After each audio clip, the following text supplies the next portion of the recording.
On va monter à la tribune dans un instant et cette année, eh bien, le mot d'ordre est lié à l'Europe, aux Européennes. Oui Clément, et je regarde juste derrière moi puisque la musique vient de partir et Marine Le Pen a priori devrait monter dans quelques minutes. C'est Jean-Marie Le Pen qui vient de terminer son discours. Il a rappelé dès le début que c'était la 40e fois que le FN venait célébrer Jeanne d'Arc et le 27e défilé du Front National pour ce 1er mai avec ce slogan, vous le voyez également derrière moi, non à Bruxelles, oui à la France, petit pied de nez. Au-dessus du toit, au-dessus de l'Opéra, sur le toit, se trouve un drapeau européen comme ironie du sort. Voilà Marine Le Pen qui est en train d'arriver, vous allez la découvrir dans quelques minutes sur les images. La présidente du FN qui devrait s'exprimer pendant 30 à 40 minutes environ, et derrière elle se trouvent les maires récemment élus du Front National ainsi que toutes les têtes de liste pour les européennes. Effectivement Julien, on voit cette image de Marine Le Pen qui s'approche donc du pupitre pour ce discours qui va être consacré à l'Europe, puisqu'on est à 3 semaines maintenant des élections européennes. Le Front National qui avance un chiffre d'ailleurs sur la mobilisation en ce 1er mai. 20 000 personnes rassemblées place de l'Opéra à Paris. Pas de chiffre du côté des forces de l'ordre pour l'instant. Vous qui êtes venus ici de tout le pays, de chaque coin de France, vous qui nous regardez sur Internet jusque dans nos si beaux territoires d'outre-mer, vous, les éclaireurs de cette immense armée de patriotes qui se rassemblent toujours plus nombreux à l'appel de notre pays, à tous, je voudrais vous adresser un immense remerciement. À vous d'abord, l'avant-garde militante de notre peuple, à vous les militants irréductibles de la cause de la France, à vous les plus conscients des patriotes, à vous qui êtes ici pour dire que la France est immortelle, qu'elle n'est pas une idée du passé, mais au contraire, malgré tout ce que ces beaux messieurs disent partout, qu'elle est une réalité vivante, une réalité essentielle, une réalité de chair et de sang, puisqu'elle s'incarne en vous qui êtes ici et en tous ceux qui croient en la France.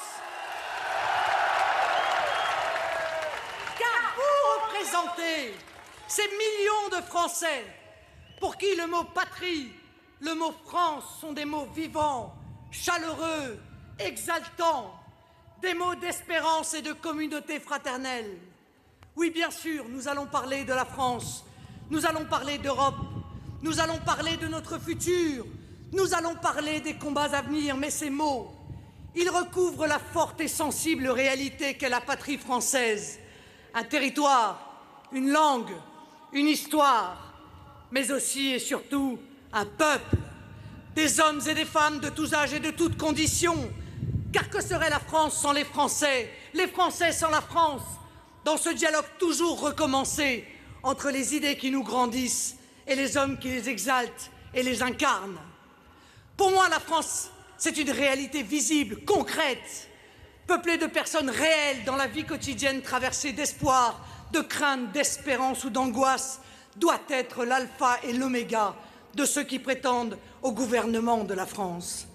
Oui, celui qui prétend au destin de président de la République ne doit avoir qu'une pensée, qu'une obsession, qu'un sentiment, celui de faire toujours, à chaque instant, ce qui est bon pour la France, donc ce qui est bon pour les Français.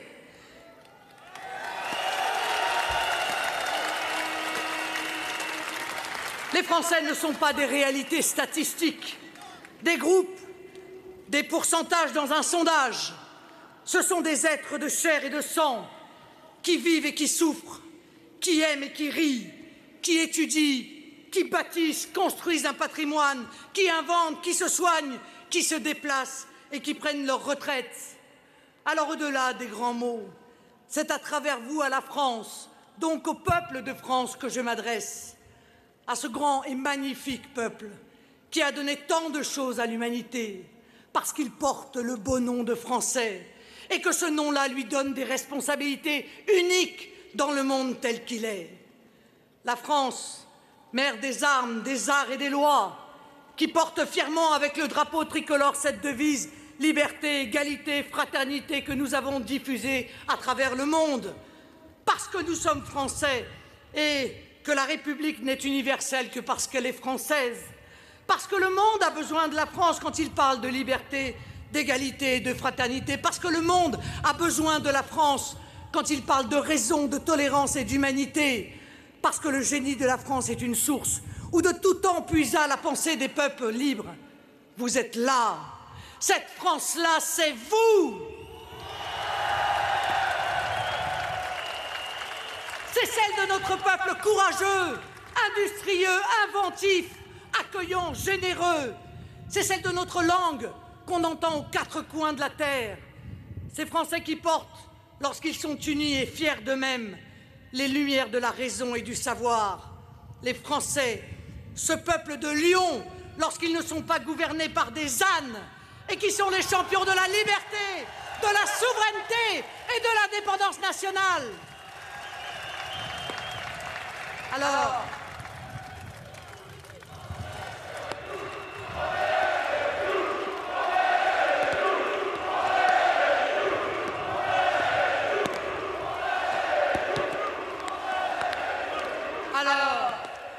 réduire la France à l'état de petite circonscription administrative du magma européen et les Français à celui de petit peuple régional, c'est éteindre la lumière. Mais c'est bien normal, quand nos gouvernants pensent comme des présidents de conseils généraux et qu'ils n'ont comme vision de la France que celle de petits boutiquiers et de tristes comptables. Alors, qui, pour sauvegarder cette mission universelle de la France face aux assauts violents qui aujourd'hui tentent de défaire notre pays, son identité et sa prospérité, qui la porte, qui l'incarne? François Hollande?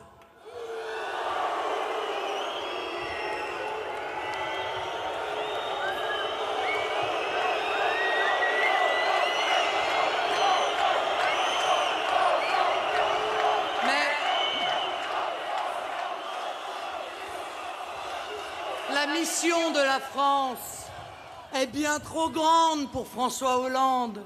Il n'en a jamais perçu l'étendue, la nécessité même. François Hollande a vite endossé, aussitôt élu, les habits du petit gouverneur de la province France que Mme Merkel et M. Barroso lui ont demandé d'enfiler. Il s'est très vite senti parfaitement à son aise dans le costume de sous-préfet européen laissé à l'Élysée par son prédécesseur Nicolas Sarkozy. Alors qui? Manuel Valls? Ce joker, là, si vite sorti, à l'issue des municipales, à l'issue de cette déroute pour le camp au pouvoir, peut-il être la voix de la France? Mais il n'a jamais eu la moindre idée de ce que la France est capable de faire, ni du chemin qu'elle devrait prendre pour retrouver sa voix dans le monde, obsédé qu'il est par sa fonction de premier communicant, servile relais dans notre pays des exigences dessinées ailleurs, à Bruxelles et à Berlin. Qui pour la France? L'UMP? Vous y croyez une seule seconde? Ce parti qui a mis la nation à genoux pendant 10 ans, lui faisant perdre année après année un peu plus de sa fierté et de sa vitalité. Ce parti qui, comme celui qui l'a remplacé ensuite, s'est vautré dans la soumission à l'Union européenne et à l'Allemagne. Le PS, l'UMP ont failli. L'UMPS a totalement échoué. L'UMPS n'est plus en mesure de porter la voix de la France et a fortiori de l'incarner.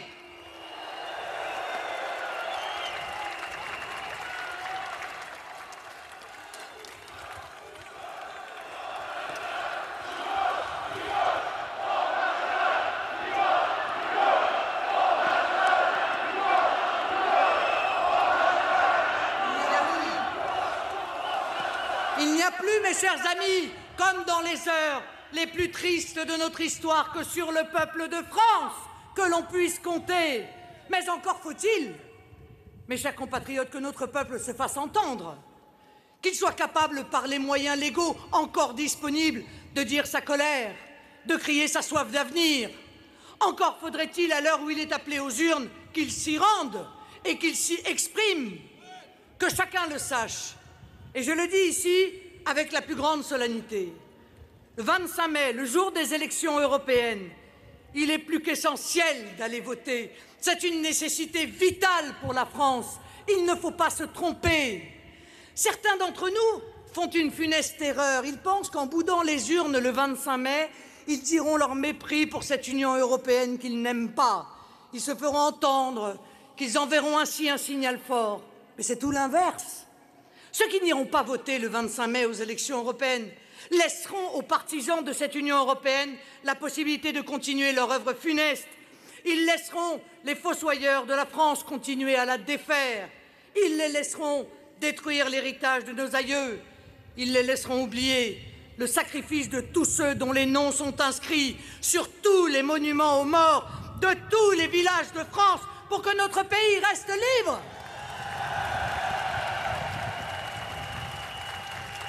Car qui ne dit mot consent.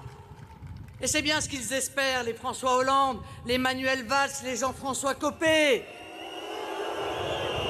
Mais oui, ils espèrent l'abstention la plus élevée possible et tirer de cette abstention la preuve de votre consentement. Ils espèrent que les mécontents resteront chez eux. Ils espèrent que ceux qui sont contre l'Union européenne n'aillent surtout pas le dire dans les urnes pour pouvoir continuer tranquillement entre eux leur petit jeu de massacre. Ils rêvent que les défenseurs de la France, en s'abstenant, les laissent faire joujou avec le monstre froid qu'ils ont engendré. Vous n'allez pas leur faire ce cadeau quand même. Alors le 25 mai, vous qui avez voté pour moi en avril 2012, ou qui depuis avez rejoint mes idées, vous qui avez spontanément le réflexe patriote, vous qui rejetez l'Union européenne qu'on vous concocte depuis des années, vous aussi, jeunes Français, pleins de fougue et d'espérance, vous qui avez envie que ça change, vous qui avez envie de rester fidèles à la tradition de liberté de notre pays, ne tombez pas dans le piège infernal de l'abstention.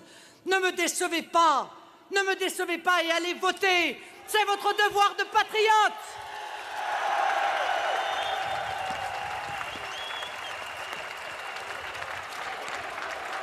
Ces élections, mes chers amis, sont un rendez-vous crucial, beaucoup plus qu'il n'y paraît.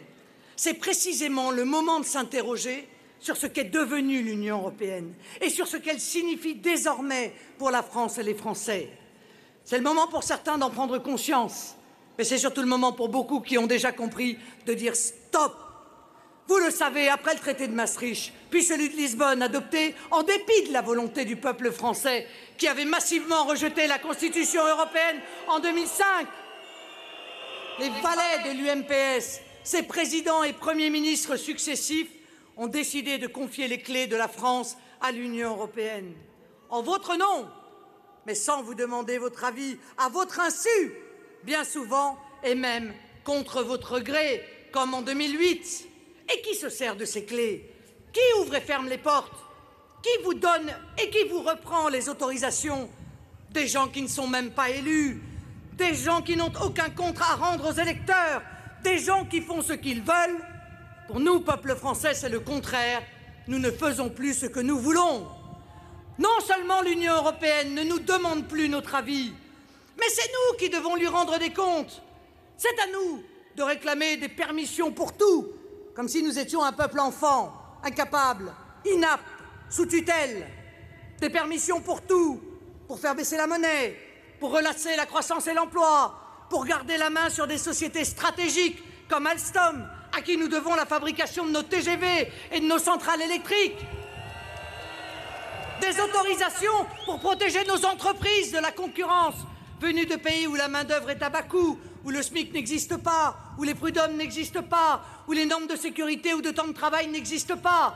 Et ces permissions, nous avons beau nous mettre à terre pour les avoir, nous avons beau ramper comme sont allés ramper récemment Michel Sapin et Arnaud Montebourg à Bruxelles et Berlin, ces permissions, nous ne les obtenons jamais, car nos dirigeants se sont bien trop longtemps comportés en esclaves pour qu'on nous considère aujourd'hui avec le respect que l'on nous doit. Quand on donne à n'importe qui le double des clés d'une maison dont on est responsable, on trahit la confiance qu'on vous a accordée. Nos présidents qui avaient reçu les clés, les passes, les codes d'accès pour tout, et qui devaient logiquement les remettre en partant à leurs successeurs, en ont distribué des doubles à tout le monde, à des gens que vous ne connaissez même pas, Le peuple français ne contrôle plus rien, ni le budget, ni la monnaie, ni la défense, ni les banques, ni les dépôts bancaires, ni les frontières. Sa politique budgétaire est à disposition de ses partenaires. On entre dans le pays comme dans un moulin. Notre pays a le besoin le plus urgent de redevenir maître chez lui.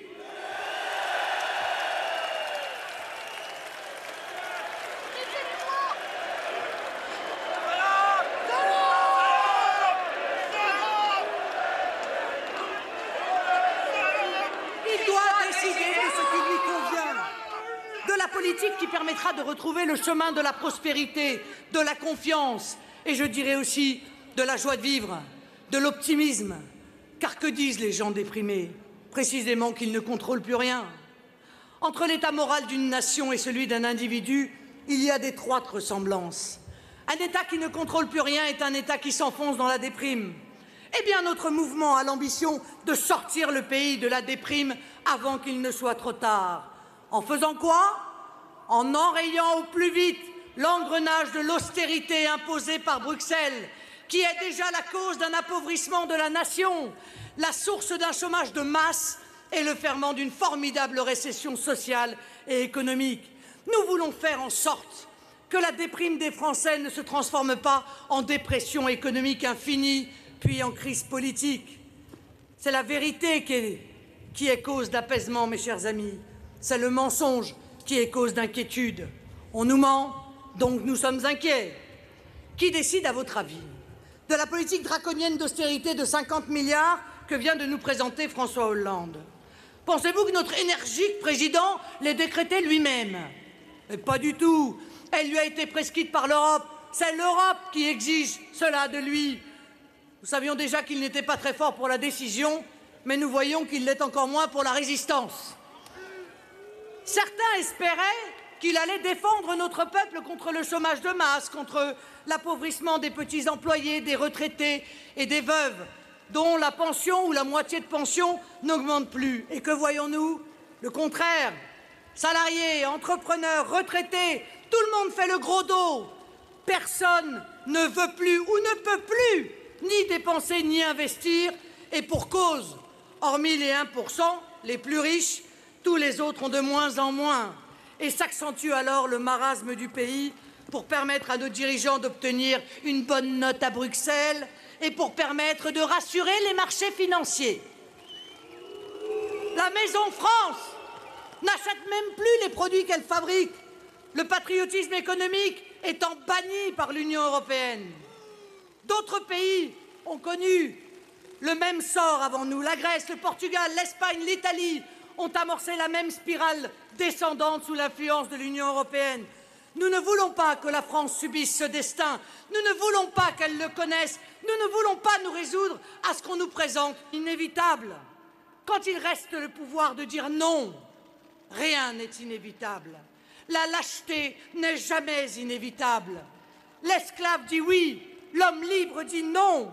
La France, en nation libre, doit dire non. Alors, parlons 2 minutes de l'euro, ce sujet tabou que je n'ai pas peur d'aborder. Cette monnaie trop chère, inadaptée à notre économie, cette monnaie qui ne convient qu'aux grands brasseurs d'affaires, mais pas aux PME, pas aux petites gens dont le prix du café au comptoir a doublé le jour de son adoption et qui a précipité la désindustrialisation de la France. Tout a été imaginé pour sauver l'euro. Mais qu'ont-ils imaginé pour sauver les entreprises, les retraites, l'initiative individuelle? Même chose pour le chômage. La Grèce, l'Espagne sont à 26% de chômage, 60% chez les jeunes. Vous croyez vraiment que c'est une fatalité? Vous pensez réellement que c'était inévitable? Là encore, nous ne croyons pas qu'un remède qui laisse le malade avec 8 de tension soit le meilleur moyen de le guérir. Oh, la France n'en est pas encore là, mais le chômage de masse s'étend et la tension du malade ne cesse de baisser. Le chômage touche aujourd'hui près de 6 millions de personnes. Et nous ne parlons même pas du chômage qui ne se déclare plus, tapi derrière le cache-misère du RSA, des stages ou des pré-retraites. Chacun devrait pourtant être fier d'être et de travailler là où il est. Chacun devrait être convaincu d'avoir une place. Autrefois, quand on parlait de l'emploi de son enfant, on disait « il a trouvé une place ». J'ai trouvé une place. Trouver un travail, c'est trouver sa place. Eh bien, nous voulons redonner une place à chacun. L'Union européenne, c'est aussi l'incitation à ce qu'ils appellent pudiquement l'optimisation fiscale. Ce n'est pas sans effet, bien sûr, sur nos comptes publics qui s'en trouvent gravement déficitaires. Si les grosses entreprises ne paient plus d'impôts parce qu'elles emploient un bataillon de conseillers afin d'effectuer cette optimisation fiscale,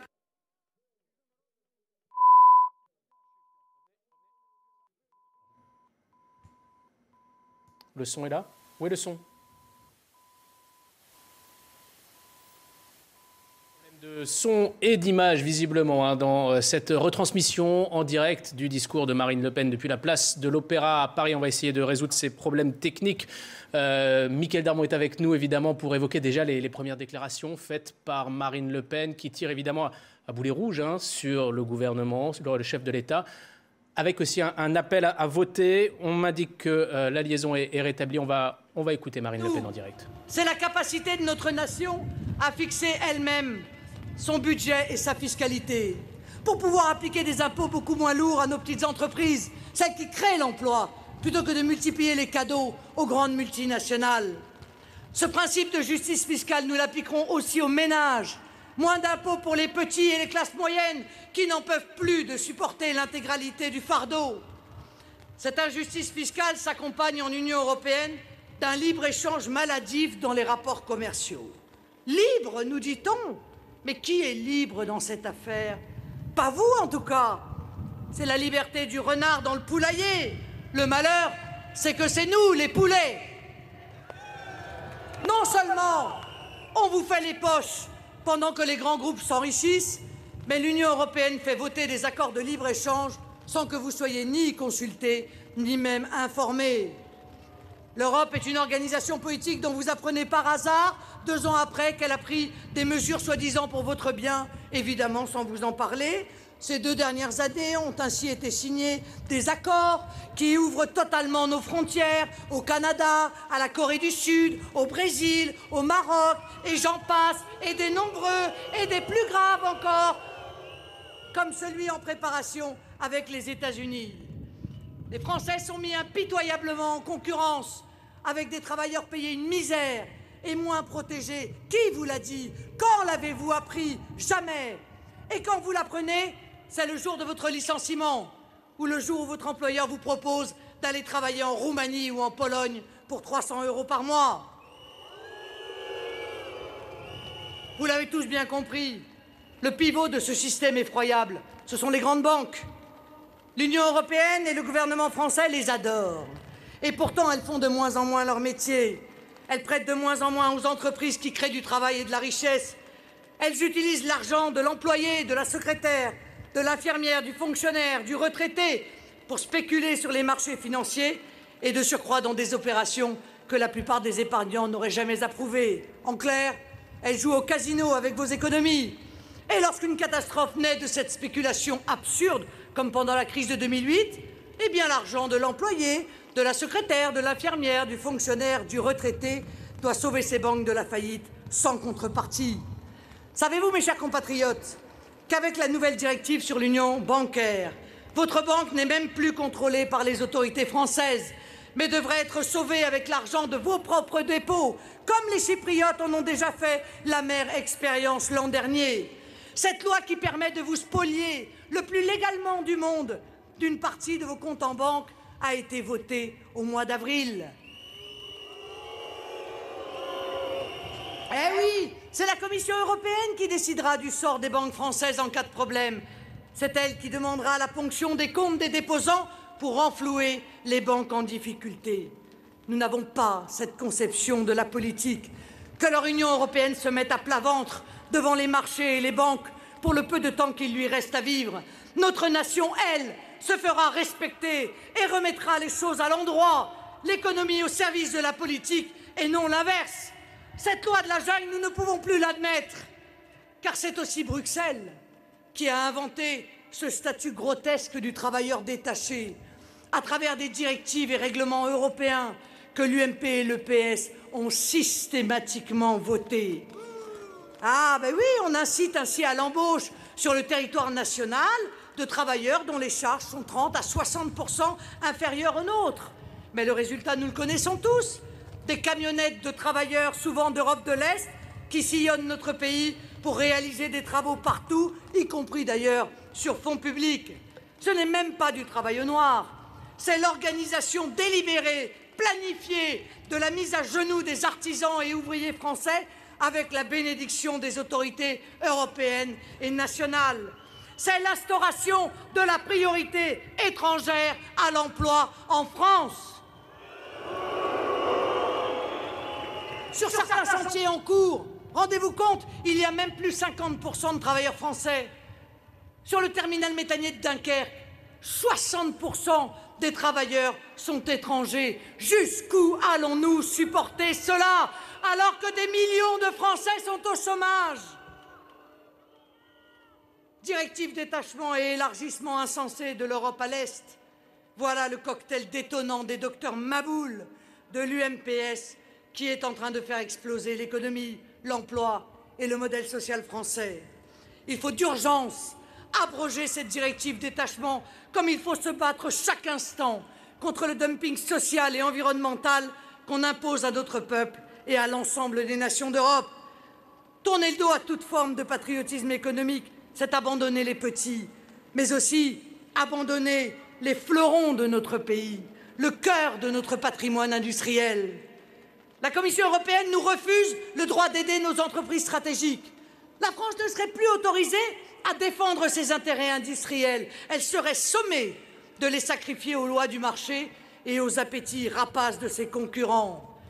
Hier, nous perdions Arcelor, vendu et dépecé par Mittal, avec la promesse alléchante de l'émergence d'un géant mondial de l'acier. Il était si géant, ce nouveau groupe, qu'il ferma les uns après les autres tous les grands sites français de production. Et c'est ainsi que s'éteignirent, probablement pour toujours, les hauts fourneaux de Florange. Demain, ou devrais-je dire aujourd'hui, voici venu le tour d'Alstom, condamné à passer sous contrôle américain ou allemand. Cette entreprise bénéficiaire, l'un des plus vieux groupes industriels du monde, qui assure à la France une partie de son indépendance énergétique par son rôle essentiel dans la filière électronucléaire, soudainement n'aurait plus d'avenir qu'entre les mains de ses concurrents? Mais quel baratin est-on encore en train de nous chanter? Le problème d'Alstom, mes amis, est symptomatique d'un mal qui touche la plupart de nos fleurons et qui les expose aux rapacités étrangères. D'abord, l'euro trop cher, qui ruine notre compétitivité, puis l'éparpillement du capital et l'absence d'actionnaires nationaux solides. Et la cause de cette absence? Eh bien, ce sont les règles européennes établies par l'UMPS qui ont contraint au retrait progressif et massif de l'état du capital d'un nombre impressionnant d'entreprises. Quel gâchis, quelle honte, quel scandale. Et disons-le clairement, quelle trahison industrielle. Et la liste est longue de ces fleurons que nous avons perdus pour les mêmes raisons. Péchinet, Rhodia, Lafarge, et j'en passe. Quand ces entreprises passent sous domination étrangère, ça n'est pas seulement une entreprise qui y perd, c'est la France. La France qui perd des bassins d'emploi pour ses enfants, des centres de recherche pour ses ingénieurs, la maîtrise des savoir-faire et de la technologie, l'indépendance enfin, en perdant le contrôle de filières que nous maîtrisions jusqu'alors d'un bout à l'autre de la chaîne. Une fois de plus, nous sommes les dindons de la farce, sommés de baisser la tête, de tourner les yeux et de réprimer toute forme de fierté nationale qui ne serait à les entendre qu'un relent d'orgueil ou d'un sentiment plus noir encore. Il est d'autant plus injuste de devoir abandonner nos grandes entreprises stratégiques qui sont l'une des forces de notre pays, alors qu'aucune ne peut naître et se développer sans le concours actif de l'État. Il faut le dire et le répéter, au-delà du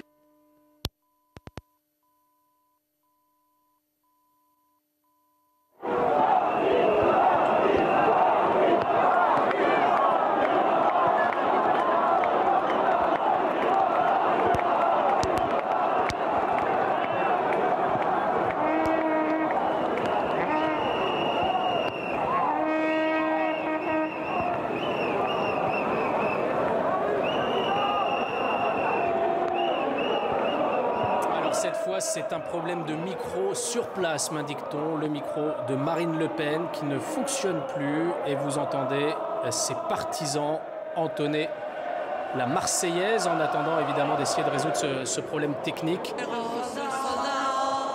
Qui viennent jusque dans nos bras. Je crois qu'on peut continuer.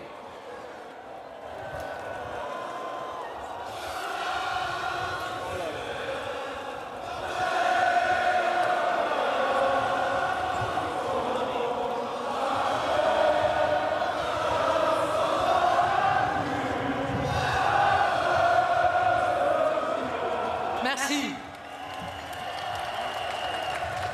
Alors, mes chers amis, à les entendre, nous n'avons aucune inquiétude à avoir pour Alstom. Nous garderons les usines, les centres de recherche, les sièges sociaux et en prime des parts de marché supplémentaires à l'étranger. Ben voyons. Vous remarquerez aussi, et c'est ce qui doit attirer votre méfiance, que c'est exactement la même musique que l'on nous joue depuis 30 ans avec l'Union européenne. Donnez-nous vos compétences, votre souveraineté, et vous aurez la croissance, le plein emploi et la prospérité. Allons, vous savez ce que pensent et disent tous ces Européens du système, tous ces radoteurs de la pensée unique européiste. Oh, un petit groupe français ne pèse rien face aux multinationales américaines. Et puis la France est un petit pays à l'ère de la mondialisation. Hier encore, M. Muselier radotait en débat cette ineptie. Eh bien moi, je ne veux plus. Je ne peux plus entendre ça à longueur de journée dans la bouche des commentateurs, des journalistes, des personnalités politiques de premier plan. Tout cela m'est insupportable. Et je sais que vous êtes des millions à ressentir la même chose que moi. C'est la raison de mon engagement politique. Rendre à la France sa fierté, sa place dans le monde, et aux Français la maîtrise de leur destin, la maîtrise de leur pays.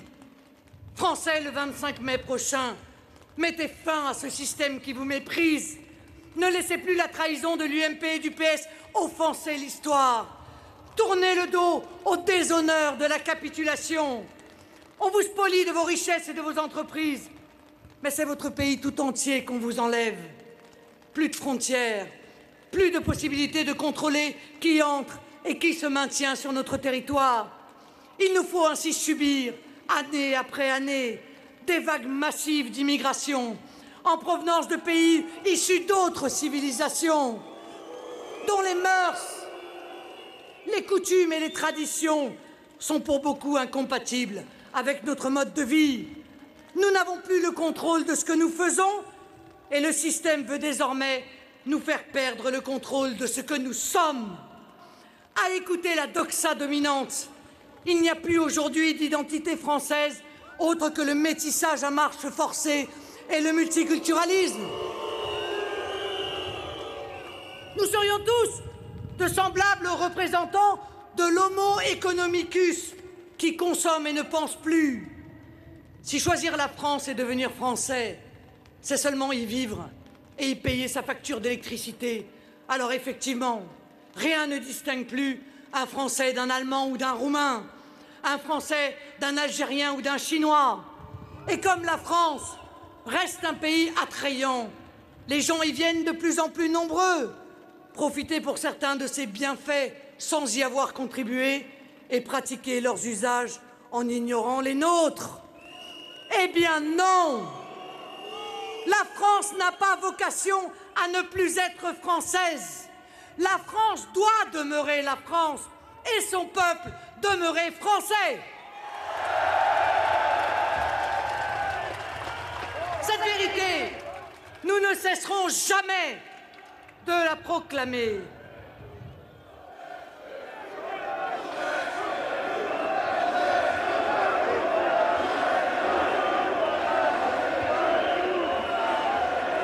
Cette vérité, mes chers amis, et nous ne cesserons jamais de le proclamer, ne signifie pas que des étrangers ne puissent devenir français, mais simplement qu'en nombre limité et avec notre accord préalable, ils doivent s'inscrire par eux-mêmes dans la continuité de ce que nous fûmes et de ce que nous sommes. L'assimilation, c'est-à-dire le dépouillement volontaire par un individu d'une partie de sa culture et de son identité d'origine pour épouser celle du pays hôte est un devoir moral pour celui ou celle qui, né étranger, souhaiterait devenir français. Mais cette assimilation, nous le disons également, est impossible tant que l'immigration continuera au rythme de 200 000 entrées légales par an et probablement à peine moins pour les entrées illégales. Alors il est plus que vital d'y mettre fin. Il est plus qu'urgent que jamais de retrouver nos frontières effacées par l'Europe et de sortir de Schengen. Or, bien sûr, la conséquence de cette immigration de masse, c'est le communautarisme. Une conséquence dramatique, puisqu'il s'agit en effet d'un phénomène naturel lorsque des hommes arrivent en si grand nombre qu'ils ne se conçoivent plus eux-mêmes que comme un groupe. Au contraire de l'assimilation, démarche toujours individuelle qui demande effort et volonté. Ce communautarisme, et je le dis avec gravité, porte en lui les germes de la division et des conflits de demain. La France y perdra, c'est inévitable, mais plus grave encore, elle risquerait d'en mourir. Notre pays touche à un point de non-retour. Ces élites, qui ont depuis longtemps tourné le dos à la patrie et défendent aujourd'hui une vision post-française, ont également organisé son démembrement. Le peuple, sans doute trop longtemps aveuglé par les promesses de ses gouvernants, est aujourd'hui le dernier rempart au déclin de notre pays. Il lui incombe de relever la France, de la soustraire aux mains de ses maîtres geôliers, banquiers avides, commissaires non élus et autres traîtres dirigeants de l'UMP et du PS. Voilà pourquoi nous menons et nous mènerons un combat sans faiblesse contre la Commission de Bruxelles, parce qu'elle ruine le moral des Français et obstrue l'avenir de la France. Nous voulons bâtir une Europe des nations libres et souveraines, une Europe des peuples et des coopérations. Sauver notre pays des périls qui menacent également nos voisins suppose de mettre à bas l'Union européenne et ses technostructures, cet ensemble fédéral, prison des peuples, mis en œuvre par des hommes imbus d'eux-mêmes, qui ont considéré un jour qu'il était grand d'effacer l'idée de patrie et nécessaire de soumettre les États-nations aux volontés d'un petit groupe. Je vous l'ai dit, la grandeur de la France réside dans sa singularité. De tout temps, son rôle et sa mission ont été de servir d'éclaireur aux autres peuples d'Europe et du monde. La France n'a d'autre vocation en Europe que de montrer la voie de la liberté d'abord, puis celle de la prospérité, du progrès et de la puissance. Et nous réussirons cette mission qu'à la condition que la France reste elle-même. L'Union européenne met notre pays sur la voie du sous-développement. Tous les projets mûris en son sein lui sont néfastes. Ah, le dernier en date, mais pas des moindres, c'est le projet de traité pour un grand marché transatlantique. Ce texte qui propose d'étendre tout ce qui a échoué en Europe à une échelle plus vaste encore, liant notre continent aux États-Unis dans un grand marché commun, abaissera toutes les normes, à commencer par les normes alimentaires. Ah, bœuf aux hormones, poulet à la javel, animaux clonés, plantes OGM, bienvenue dans vos assiettes et merci l'Union européenne. Mais, mes chers amis, nos normes, nos règles sont l'expression de nos préférences collectives, de nos choix de société. Elles sont issues de notre expérience, de nos exigences. Elles ne sont pas négociables. Le traité transatlantique, c'est aussi la mise en concurrence brutale de nos agriculteurs avec l'agriculture américaine, hyper intensive et ultra compétitive. Alors oui, le risque est réel de voir nos éleveurs disparaître. Enfin, au chapitre des projets fous de ce traité, négociés en secret et dans l'opacité la plus complète, il y a juste la possibilité pour les multinationales d'attaquer les États devant une justice privée. Vous savez, une sorte de tribunal d'arbitrage, comme dans l'affaire Tapie. Ça donne confiance, hein? Et... Alors, contre ce qui se décide dans votre dos, la première solution, la plus urgente, c'est d'envoyer au Parlement européen des députés bleu marine, des députés patriotes, afin qu'ils rompent la loi du silence. Je vous parlais tout à l'heure des périls graves que l'immigration massive fait courir à notre pays. Cette immigration est l'une des conséquences de l'ouverture totale de nos frontières. Nous sommes favorables aux frontières parce que nous pensons qu'en l'absence de frontières, un pays se dissout. La frontière est aussi nécessaire à un pays, comme l'a dit récemment un philosophe venu de la gauche, que la peau est nécessaire à chaque homme. Son rôle n'est pas de défendre, mais de réguler l'échange entre le dedans et le dehors. La différence entre moi et l'autre n'est pas illégitime, elle est une partie de ma définition. L'identité est ce que la nature a fait de mieux pour permettre aux individus, puis aux sociétés, de savoir qui ils sont, où ils vont, c'est-à-dire d'accéder à la conscience et d'avoir un destin, un projet, un avenir. Quand on sait qui l'on est, nulle agressivité envers quiconque. Ce qui est dangereux, c'est le défaut d'identité. C'est lui qui précipite les communautés les unes contre les autres. D'ailleurs, d'un personnage déséquilibré, on dira dans la vie sociale qu'il ne sait plus où il en est. C'est faute d'avoir trouvé sa définition, son rôle, sa place, que l'individu se heurte à son entourage. Et cette définition, en France, doit redevenir ce qu'elle était il y a encore très peu de temps. Se percevoir comme français, ce n'est pas seulement avoir des papiers. C'est adopter notre pays parce qu'on en a choisi les règles, les caractéristiques, l'histoire, la langue, l'hymne national. C'est donc le connaître et le reconnaître. Mes amis, 1979, je vous parle d'un temps que les moins de 40 ans ne peuvent pas connaître. Mais en 79, déjà, le PS et l'UMP, enfin les ancêtres de l'UMP, nous promettaient de changer l'Europe. Les uns parlaient d'Europe sociale, les autres d'Europe puissance. En 35 ans, nous n'avons vu ni l'une ni l'autre. Au contraire, en 35 ans, toujours plus de chômage, toujours plus d'immigration, la France de plus en plus marginalisée dans les affaires du monde, toujours plus d'Europe, donc toujours moins de protection pour les peuples, et la fuite en avant se poursuit, comme une machine emballée, hors de contrôle. Le système européiste multiplie les règles, les audits, les institutions, les cours de justice et toujours les coûteuses usines à gaz. Le système européiste ne peut pas se réformer, mes amis. Il ne peut que courir vers le précipice. Il ne peut pas se réformer, car pour le réformer, il faudrait l'accord unanime de 28 pays. Et puis, une indivision ne se réforme pas, elle se liquide. Le système européiste ne peut pas se réformer, car sa logique interne est l'ultralibéralisme et son idéologie le mondialisme, c'est-à-dire la loi de l'argent, le totalitarisme du profit à tout prix, au prix de la liberté des hommes, de la sûreté des nations, de l'équilibre de l'économie et de l'identité des peuples. Voilà pourquoi nous voulons que la France, notre patrie, retrouve son indépendance. Une France souveraine proposera à notre continent tout entier une autre architecture. Une France qui sera elle-même proposera une Europe des nations libres. Pour que la France retrouve sa liberté, il faut que nous ayons un groupe puissant et nombreux au Parlement européen au soir du 25 mai prochain. Car à côté de nous, mes amis, dans les patries voisines, se lèvent aussi les peuples européens, prêts à nous rejoindre pour mener cette grande et historique bataille contre l'asservissement et la régression. Car eux aussi sont aux prises avec les européistes de leur pays.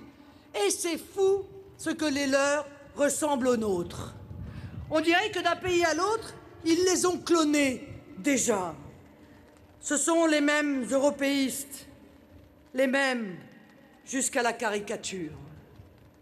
Alors, Français, mes chers compatriotes, je vous le dis solennellement, s'abstenir le 25 mai prochain, c'est oublier la France. C'est tourner le dos à notre nation et à notre patrie. Chacun d'entre nous doit donc convaincre sa famille, ses amis, d'aller voter le 25 mai prochain. La France a besoin de chacun d'entre nous. Plus nous serons nombreux, plus la France retrouvera courage, énergie et confiance, plus nous pourrons reprendre librement notre destinée. Si le peuple français nous place en tête le 25 mai prochain, le président de la République ne pourra pas ignorer le rejet de la construction européenne qui se sera exprimé. Les instances européennes elles-mêmes seront contraintes de freiner brutalement cette course folle. Car si par l'incompétence et la lâcheté de nos dirigeants, l'Allemagne est devenue le cœur économique de l'Europe, la France a été, est et restera le cœur politique des nations européennes, le pays vers lequel on se tourne afin d'y lire l'avenir des peuples. Si vous dites non, encore une fois, à cette folie européiste, un peu moins de 10 ans après le référendum de 2005 où vous avez été trahi, la seule solution pour le gouvernement français sera de revenir devant le peuple. La seule solution sera la dissolution de l'Assemblée nationale. La seule solution sera de nouvelles élections législatives et donc le moyen de changer radicalement la politique nationale. Mes amis, nous avons 3 semaines pour convaincre les Français. Ne perdons pas de temps pour ne pas perdre une seule voix. Notre combat est grand, notre combat est juste. Venez avec nous écrire l'histoire. Vive les nations, vive la République, vive la France!